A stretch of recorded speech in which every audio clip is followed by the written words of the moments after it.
નમસ્કાર વિદ્યાર્થી મિત્રો, આજના લેક્ચરમાં આજે આપણે વિજ્ઞાન વિષયમાં આગળ અભ્યાસ કરીએ કે જેમાં છેલ્લા લેક્ચરમાં આપણે રાસાયણિક ખાતર વિશે અભ્યાસ કર્યો હતો કે રાસાયણિક ખાતર શું છે અને તેના કેટલા પ્રકાર છે, તે કઈ રીતે કાર્ય કરે છે, રાસાયણિક ખાતરમાં શું નાખીએ કે જે જમીનને લીધે ફાયદો થાય છે તેનો અભ્યાસ કર્યો હતો। હવે તેનું થોડું પુનરાવર્તન કરી લઈએ તો કે ભાઈ કૃત્રિમ ખાતર છે એવા રસાયણો કે જે વિશેષ પોષક દ્રવ્યોથી સમૃદ્ધ હોય છે। હવે આપણે જોઈએ કે ભાઈ પહેલાં ખાતર વિશે ટૂંકમાં માહિતી મેળવી લઈએ તો કે ભાઈ ખાતરો બે પ્રકારના છે।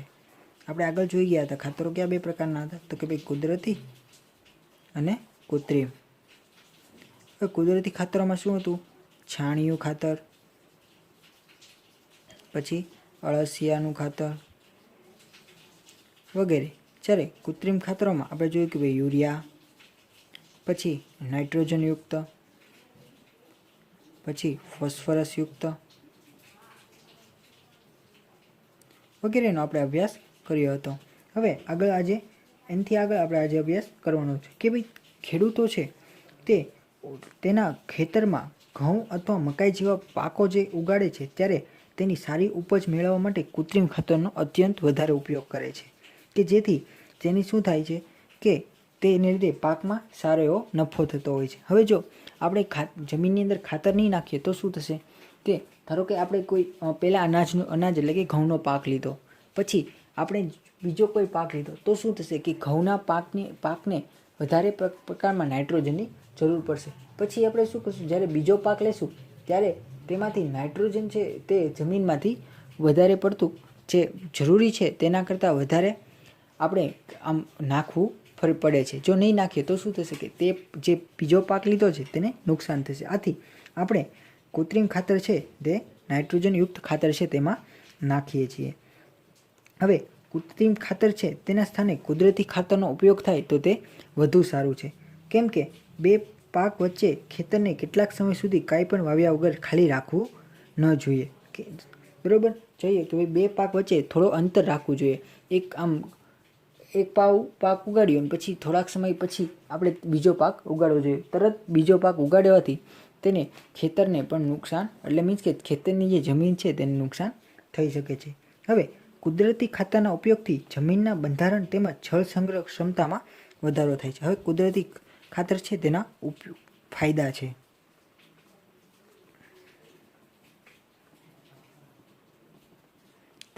તેનાથી શું થશે કે ભાઈ જળ સંચય એટલે જમીનની અંદર રહેલ પાણીનો જથ્થો, બરાબર। હવે આગળ કે જળ સંચય છે તેમાં વધારો થાય છે, આની અંદર વધારો થતો જોવા મળે છે। તેનાથી શું થશે કે જમીન છે તે પોષણયુક્ત એટલે કે પોષક તત્વોયુક્ત બનશે। હવે જેમ આપણે જોઈએ કે જેમ આપણે જમીનની અંદર કુદરતી ખાતરનો વધારે પ્રમાણમાં યુઝ કરશું એટલે કે ઉપયોગ કરશું તો શું થશે કે જમીન વધારે પોષણયુક્ત બનતી જશે। જમીનમાં પોષક દ્રવ્યોની તૃપ્તિ એટલે કે પૂર્તિ માટે અન્ય એક રીત છે જે પાકની ફેરબદલી છે। હવે આપણે જોઈએ કે ભાઈ પાક છે તેની બીજી હજી એક રીત છે કે જેનાથી પોષક તત્વો આપણને જમીનની અંદર મળી રહે, તો તે છે પાકની ફેરબદલી। હવે પાકની ફેરબદલી જોઈએ પાકની ફેરબદલી તો પાકની ફેરબદલી એટલે શું કે એક પાકને ઉછેર્યા બાદ ખેતરમાં બીજા અન્ય પ્રકારના પાકનો વારાફરતી ઉછેર કરવો। એટલે કે એક પાકને ઉછેર્યા બાદ વારાફરતી બીજા પાકનો ઉછેર કરો। એટલે કે આપણે જોઈએ કે ભાઈ પહેલા 3 મહિના એક પાક લીધો અને બીજા 3 મહિના પછી બીજો પાક લીધો છે, જે પાકની ફેરબદલી કે જેમ આપણે જોઈએ કે એક પાકને ઉછેર્યા બાદ વારાફરતી બીજો પાક લેવો જોઈએ। જેનાથી શું થશે કે પાકની ફેરબદલીને લીધે એમાં પહેલાં જે પાક ઉગાડ્યો હશે તેમાં રહેલા થોડાક પોષક તત્વો છે તે બીજા પાકને ફળદ્રુપ થશે અને બે પાક વચ્ચે લાંબો અંતર રાખવું જોઈએ। હવે ઉત્તર ભારતના ખેડૂતો છે તે કઠોળને એક ઋતુમાં ઉગાડતા હોય છે, જ્યારે બીજી ઋતુમાં ઘઉં ઉગાડતા હોય છે. હવે આપણે જોઈએ કે ભાઈ ઉત્તર ભારત સાઈડ એટલે દિલ્હી સાઈડના ઉત્તર ભારતના ખેડૂત શું કરે તો કે સૌપ્રથમ કઠોળ વાવે અને ત્યારબાદ એટલે કે બીજી ઋતુમાં ઘઉંનું ઉત્પાદન કરે છે.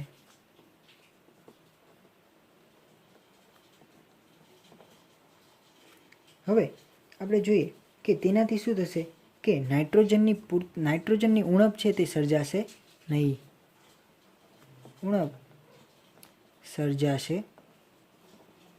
શું કામ કે કઠોળની અંદર છે પુષ્કળ પ્રમાણમાં નાઇટ્રોજન રહેલું હોય છે, જેને લીધે શું થશે પાકને જ્યારે નાઇટ્રોજન આપણે જોઈએ કે પાક છે તે ઉગાડશું એટલે કે નાઇટ્રોજન યુક્ત કઠોળ ઉગાડશું એટલે શું થશે કે જમીનની અંદર નાઇટ્રોજનનું પ્રમાણ વધતું જશે. તેને લીધે શું થશે કે એની અંદર પછી જ્યારે બીજો પાક લેશું ત્યારે એ નાઇટ્રોજનની ઉણપ સર્જાશે નહીં અને એની લીધે બીજો પાક છે તેમાં સારી એવી આપણને નફો એટલે કે ઉપજ મળશે.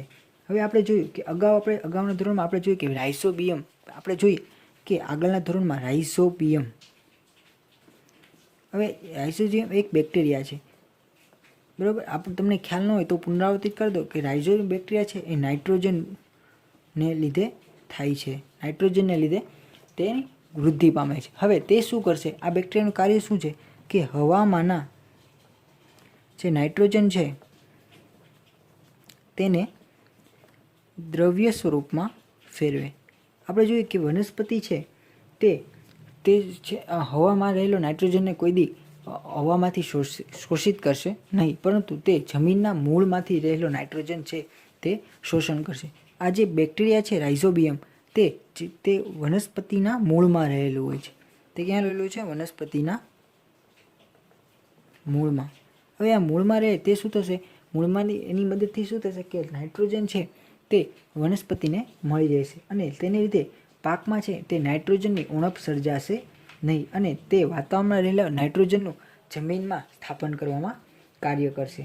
આ થઈ કૃત્રિમ ખાતરની ફાયદા, કે જેમાં કૃત્રિમ ખાતરની લીધે શું ફાયદા થાય છે તેનો અભ્યાસ કર્યો. હવે આપણે એક તફાવત જોઈએ કે ભાઈ કુદરતી ખાતર અને કૃત્રિમ ખાતર વચ્ચે શું તફાવત રહેલો છે. તો તફાવત એક સાઈડ કૃત્રિમ ખાતર, બીજી સાઈડ કુદરતી ખાતર. તો પહેલો મુદ્દો જોઈએ કે ભાઈ કુદરતી ખાતર છે તે માનવ નિર્મિત અકાર્બનિક ક્ષાર છે, બરાબર. આ ખાતર છે શું છે? માનવ નિર્મિત અકાર્બનિક ક્ષાર છે. હવે જો ટૂંકમાં કહીએ તો કે કૃત્રિમ ખાતર છે તે માનવ નિર્મિત છે, તે માણસ દ્વારા બનાવવામાં આવે છે અને તે અકાર્બનિક એટલે એવું કે જેનું વિઘટન થઈ શકતું નથી.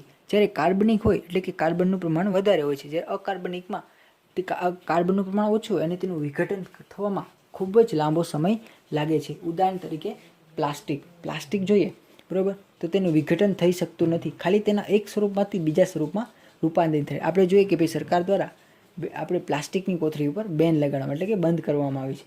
તેને લીધે શું થશે કે વાતાવરણમાં અને જમીન ઉપર પ્લાસ્ટિકનું પ્રમાણ ઓછું થાય અને જેમ બને તેમ મનુષ્ય છે તે કાર્બનિક એટલે કે વિઘટનીય હોય તેવા પદાર્થનો ઉપયોગ કરે. એટલે આપણે જોઈએ કે ભાઈ દુકાનદાર છે એ ના પાડશે કે ભાઈ પ્લાસ્ટિકની થેલી અમારી પાસે નથી, અથવા શું કહેશે કે ભાઈ તમે ઘરેથી થેલી લઈને જ આવો, કે જેથી પ્લાસ્ટિકનો ઉપયોગ ઘટાડી શકાય. પરંતુ આપણે ઘણા જોઈએ કે અસામાજિક તત્વો દ્વારા પ્લાસ્ટિકનું ઉત્પાદન થાય છે અને તે બજારમાં વેચાણ પણ થાય છે, જે યોગ્ય નથી. તમે પણ બજારમાં વસ્તુ લેવા જાઓ ત્યારે પ્લાસ્ટિકની થેલીનો ઉપયોગ ન કરતા કોઈ કાપડની થેલી સાથે લઈ જાઓ, બરાબર.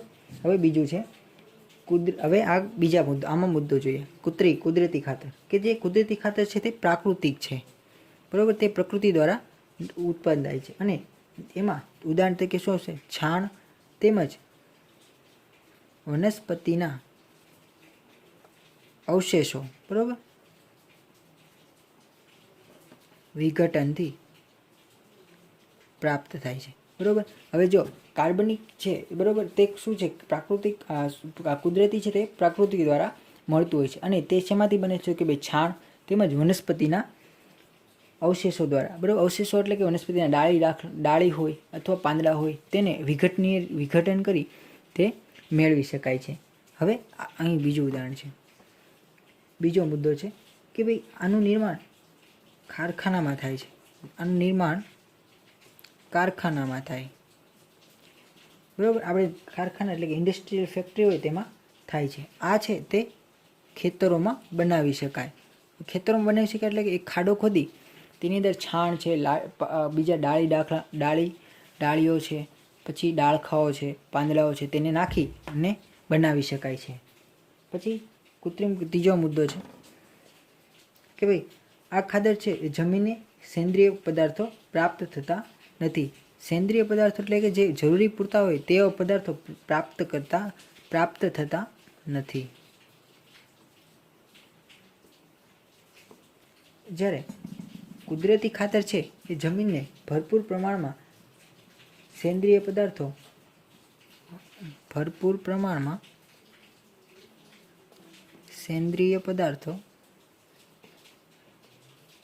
પૂરા પાડે છે. બરાબર, સેન્દ્રિય પદાર્થો એવા કે જે વિઘટન ઝડપથી થઈ જાય. જ્યારે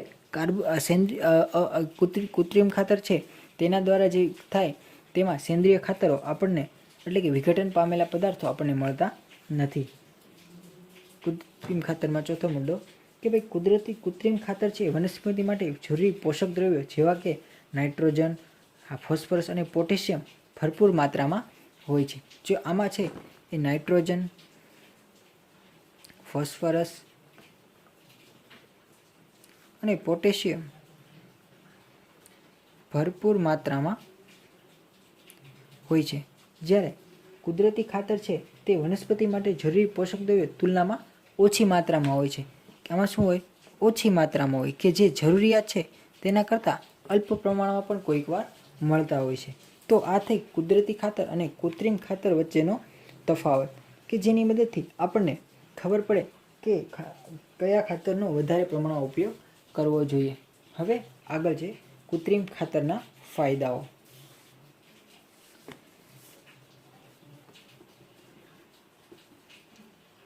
કુદરતી ખાતરના ફાયદાઓ.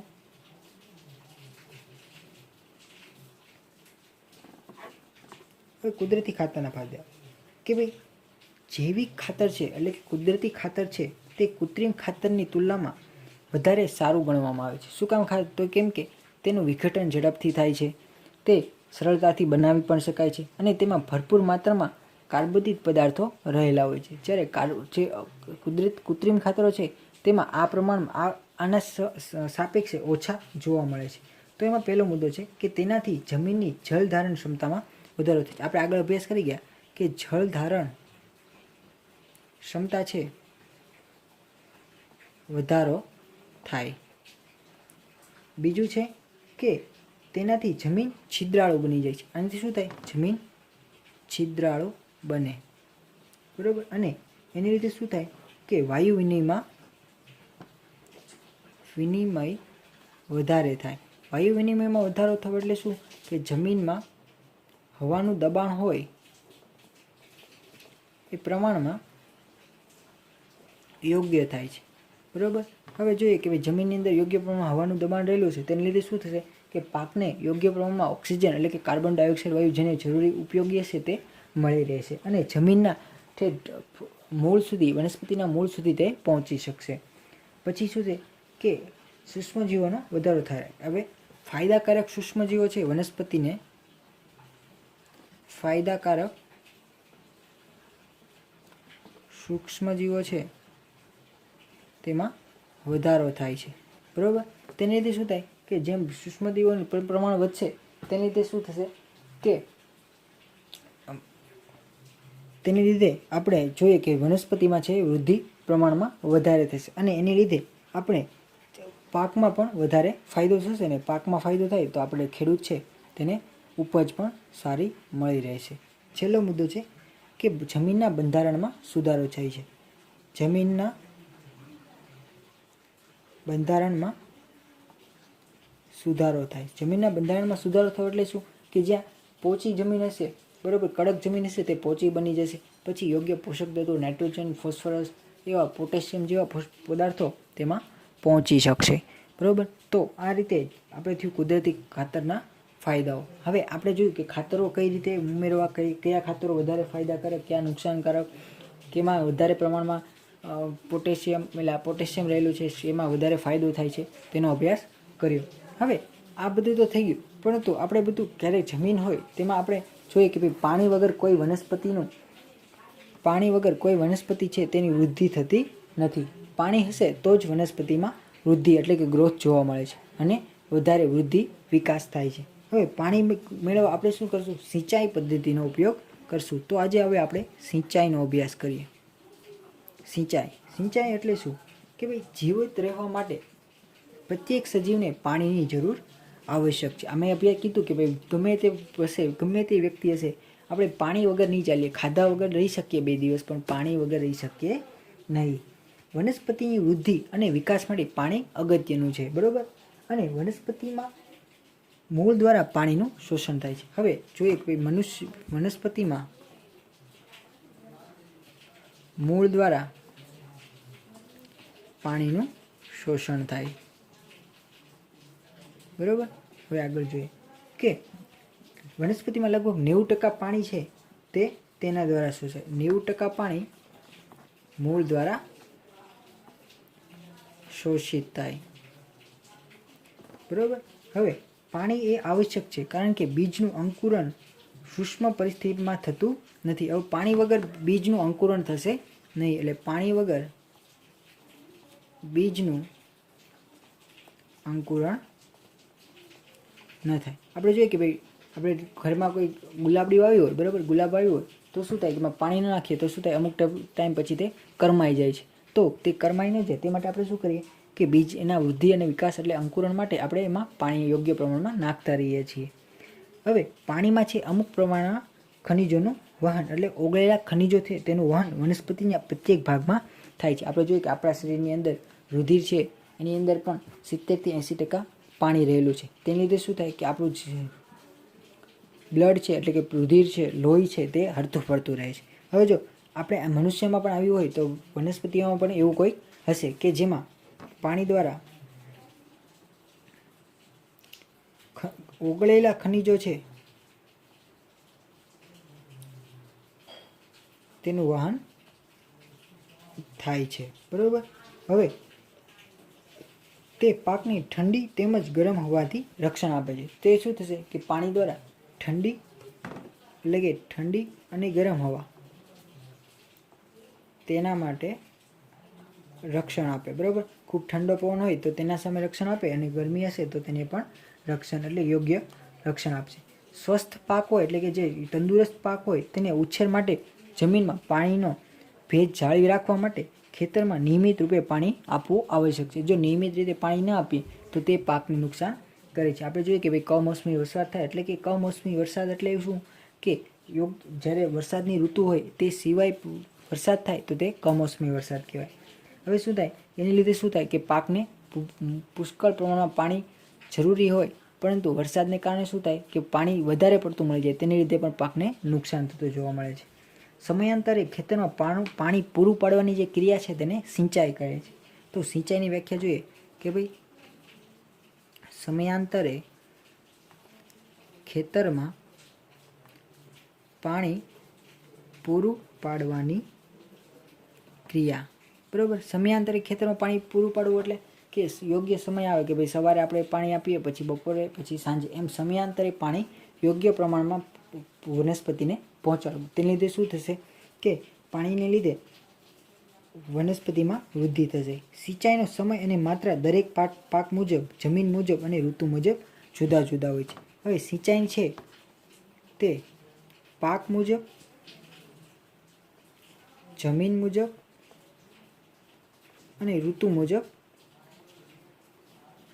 આ ત્રણેય મુજબ અલગ અલગ હોય, બરાબર. અલગ અલગ હોય એટલે શું કે પાક ધારો કે ચોખા છે તો તેને પાણી વધારે જોઈએ તો તેમાં વધારે જોઈએ, જ્યારે અનાજ છે તેને ઓછું જરૂર પડે તો તેમાં પાણી ઓછું આપશે. જમીન, હવે જોઈએ કે ભાઈ જેમાં ખાતરો વધારે છે એટલે કે નાઇટ્રોજન વધારે છે તેમાં કઠોળ વાવીએ તો એમાં ઓછા પાણીની જરૂર પડે, જ્યારે બીજા પાકો છે તેને શેરડી છે તેને વધારે જરૂર પડે. તો તેમાં આપણે જોઈએ. અને ઋતુ મુજબ ધારો કે ઉનાળો છે તેમાં પાકને વધારે પાણીની જરૂર પડે, જ્યારે ચોમાસું છે ત્યારે પાકને ઓછા પાણીની જરૂર પડે છે. બરાબર.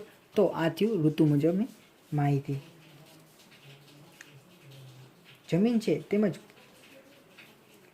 હવે પાણી સિંચાઈના સ્ત્રોતો. હવે સિંચાઈ છે એ કયા સ્ત્રોત એટલે એની ક્યાંથી મળે છે. સિંચાઈના સ્ત્રોતો શું છે, ક્યાં હશે? તો કે ભાઈ કૂવાઓ. આપણે જોઈએ કે ખેતરમાં કૂવાઓ હોય છે, પછી બોર હોય છે, બોર કૂવાઓ એટલે કે આપણે જોઈએ કે ભાઈ મોટો કૂવો હોય એની અંદર આપણે બોર અંદર એક મોટર ફિટ કરીએ ને બોર કૂવો હોય. પછી તળાવો, પછી કોઈ સરોવર હોય, પછી નદીઓ, પછી બંધ અથવા ડેમ. આપણે જોઈએ કે ભાઈ નર્મદા ડેમ મોટો ડેમ છે એમાં પાણી પહોંચાડી શકીએ. બરાબર. પછી નહેરો દ્વારા આપણે જોઈએ કે ભાઈ નર્મદાની નહેર હોય તે આપણે સિંચાઈ છે તેમાંથી કરી શકીએ છીએ. બરાબર. આથી આ પાણીના સ્ત્રોતો કે જ્યાંથી આપણે સિંચાઈ કરી શકીએ છીએ. હવે સિંચાઈની અલગ અલગ પદ્ધતિઓ પણ આપણે જોઈએ. બરાબર. સિંચાઈની અલગ અલગ ઘણી પદ્ધતિઓ છે. હવે એમાં આપણે ટૂંકમાં જોઈએ કે સિંચાઈની કઈ પદ્ધતિઓ છે કે જેની મદદથી આપણે પાણીઓ પહોંચાડી શકીએ, જમીનની અંદર પાણી પહોંચાડી શકીએ. તો સિંચાઈની સૌપ્રથમ જૂની કઈ પદ્ધતિ છે તેનો અભ્યાસ કરીએ. તો કે ભાઈ સિંચાઈની પરંપરાગત એટલે કે જે ચાલી આવતી પરંપરાગત પદ્ધતિઓ. તો કે પરંપરાગત પદ્ધતિઓ એટલે કે ભાઈ કૂવાઓ, સરોવરો તેમજ નહેરના ઉપલબ્ધ પાણી છે તે ખેતરમાં પહોંચાડવા. બરાબર. જોઈએ કે નાથી એક નળી દ્વારા, મોટર દ્વારા, ચેન પંપ દ્વારા વગેરે દ્વારા આપણે પાણી આપણા ખેતરમાં પહોંચાડી શકીએ. અથવા ઢોર અથવા મજૂર અથવા ક્રિયાવિધિના ઉપયોગ દ્વારા પણ આપણે સસ્તી પદ્ધતિથી પાણી પહોંચાડી શકીએ. તો આ માટે વિવિધ પદ્ધતિઓ છે, વિભિન્ન રીતો આપેલી છે. તો તેમાં પહેલી રીત છે મોટ. મોટ એટલે ગરગડીયુક્ત વ્યવસ્થા. આપણે જોઈએ કે ભાઈ ઘણા ખેતરો આપણે જે ગામ હોય તેમાં ગરગડી હોય છે. તેમાં શું થશે કે ગરગડીની મદદથી આપણે પાણી બહાર કાઢીએ અને પછી એમાંથી પાણી છે તે આપણે ઉપયોગ કરીએ. આપણે જોઈએ કે ભાઈ પાઠ્યપુસ્તકમાં આપણે એનું ઉદાહરણ આપેલું છે. બીજું છે ચેન પંપ. ચેન પંપમાં શું થશે કે અલગ અલગ ચેન પંપ એટલે કે અલગ અલગ ડબ્બા ફિટ કરેલા છે. પછી તમે ફેરવતા જાઓ, ગોળ ગોળ ફરતું જાય એમ પાણી બહાર આવતું જાય અને કેનાલ દ્વારા તે પાણી બહાર નીકળી જાય છે. ત્રીજું છે ઢેંકલી. ઢેંકલી એટલે શું કે તેમાં એક જગ્યાએ વજન બાંધેલું હોય છે અને બીજી જગ્યાએ અંદર ડોલ આપેલું છે. હવે જ્યારે આપણે જોઈએ કે અમુક ટાઈમે ખેંચી અને એને છોડી દેવાનું તો શું થાય, પાણી ધીમે ધીમે ઊંચું નીચું થાય અને તે બહાર આવતું હોય છે. અને ચોથું છે રહેટ. રહેટ એટલે ઉચ્ચાલનનો પ્રકાર. ઉચ્ચાલનનો પ્રકાર એટલે રહેટ એટલે શું કે કોઈ આપણે જોઈએ કે કોઈ આપણે પડ્યું હોય તેમાં અલગ અલગ પ્રમાણમાં ડબ્બાઓ વીંટી અને આપણે કોઈ ગાયને છે ગોળ ગોળ ફેરવીએ અને તે પડ્યું પણ ગોળ ગોળ ફરે એમ પાણીનું છે એ પ્રમાણ બહાર આવતું જાય છે. હવે પાણીને ઉપર ખેંચવા માટે સામાન્ય રીતે પંપનો ઉપયોગ કરવામાં આવે છે. આધુનિક રીતે પંપનો ઉપયોગ કરવામાં આવે છે. અને પંપ ચલાવવા માટે જોઈએ કે ભાઈ ડીઝલ, બાયોગેસ, વિદ્યુત ઉર્જા અને સૌર ઉર્જા વગેરેનો ઉપયોગ કરીએ છીએ. બરાબર. તો આજના લેક્ચરમાં આજે આપણે જોયું કે કઈ રીતે સિંચાઈ પદ્ધતિ અને પરંપરાગત જૂની પદ્ધતિઓ છે તેનો અભ્યાસ કર્યો. હવે આવતા લેક્ચરમાં સિંચાઈની બીજી ઘણી પદ્ધતિઓ છે કે આધુનિક પદ્ધતિ કઈ છે તેનો અભ્યાસ કરીશું. બરાબર. આજે આટલું રાખીએ. Thank you.